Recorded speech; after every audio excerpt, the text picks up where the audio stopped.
It's been called France's 9/11. On the 7th of January, jihadist gunmen stormed the office of satirical magazine Charlie Hebdo, killing 12 people. 2 days later, a deadly siege at a kosher supermarket left 4 hostages dead.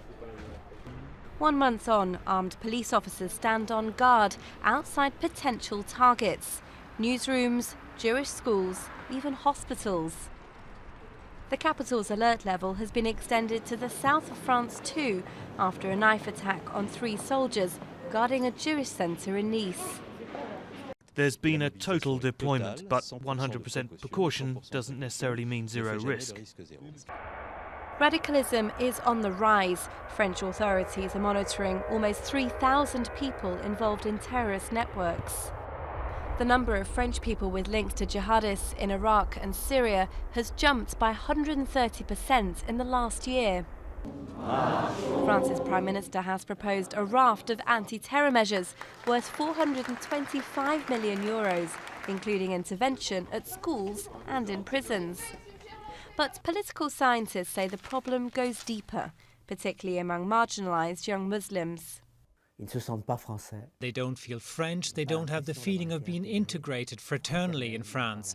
They've been ghettoized, they live in ghettos. The Prime Minister, Manuel Valls, has spoken of apartheid. That's a very, very strong comparison. Despite the rising threats, France isn't living in fear. Millions took part in the Unity rally days after the attacks, in memory of the victims and in defiance of the terrorists. Experts say the attacks haven't caused widespread psychological damage. Our patients talk to us about what's happened. It's a subject of concern.